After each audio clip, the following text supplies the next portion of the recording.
सिद्धि की शादी के बाद वो ससुराल चली जाती है। पीछे रह जाती है भाभी रानी।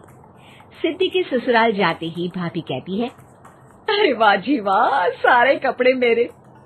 हाय रे पैंट, अरे वाह वाह, मजा आ जाएगा। अरे ये सिद्धि की अलमारी के सामने खड़े होकर क्या बड़बड़ा रही है? जाकर देख मेहमानों को विदाई की मिठाई मिली कि नहीं। अब हाँ माँ जी, क्यों नहीं, लेकिन पहले कपड़े तो बदल लूं।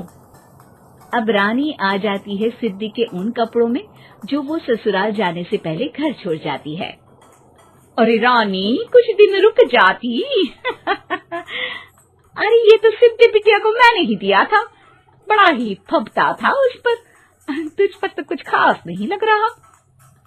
अब वो ना मेरे सारे कपड़े गीले थे तो सोचा पहन लूं। वैसे भी सिद्धि को कौन सा दिन पुराने आउटडेटेड कपड़ों को पहनना है। वैसे भी ये सूट तो मैंने तभी पहना था, वैसे खास है भी नहीं ये। हाँ ठीक है, लेकिन ना मेरी सिद्धि पर तो जमता था।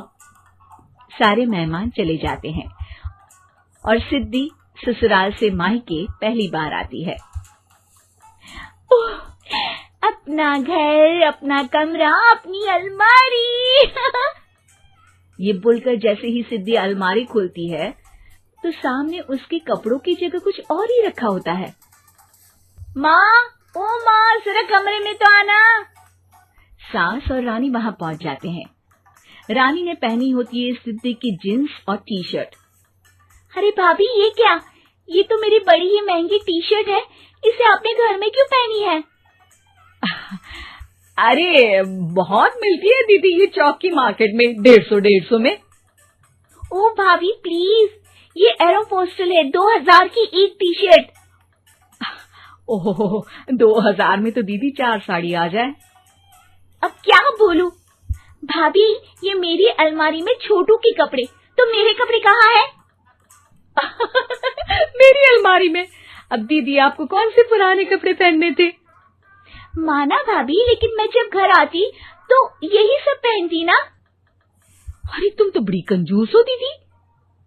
खैर, वक्त आता है जब सिद्धि ससुराल के लिए रवाना हो रही होती है। अरे रानी, अंदर से सिद्धि का गिफ्ट ले आ, लड़की पहली बार ससुराल से मायके आई है। रानी अंदर जाती है और एक सिंपल सी साड़ी लेकर बाहर आ जाती है। ये लीजिए माँ जी। सास बेटी को गिफ्ट देकर ससुराल भेजती है। अगले दिन रानी एक सुंदर सी साड़ी पहनकर सामने आती है। अरे रानी, ये तो वो साड़ी है जो मैंने सिद्धि को देने के लिए दी थी जब वो ससुराल ले जाती, लेकिन ये तूने कैसे पहन ली?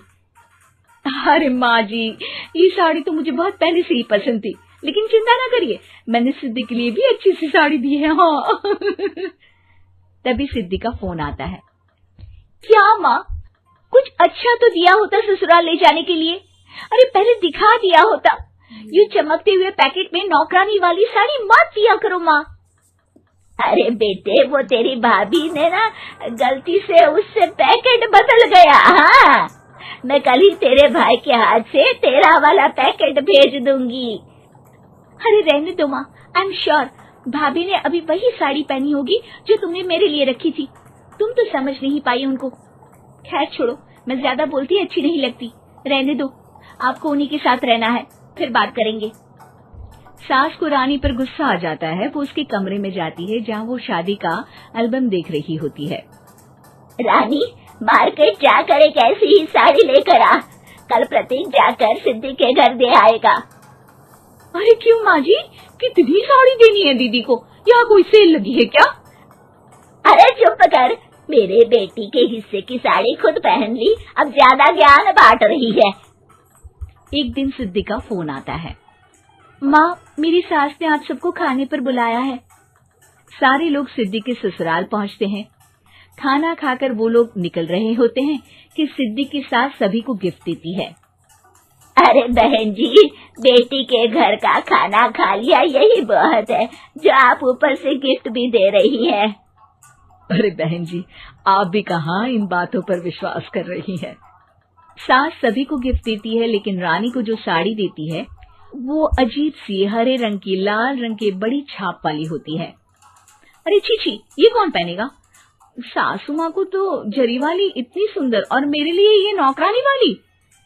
अरे भाभी, दरअसल मैं जब भी घर आती थी आप वापसी में ऐसी ही साड़ी देती थी ना, तो माँ ने सोचा कि आपको आपकी पसंद की ही साड़ी क्यों ना दी जाए।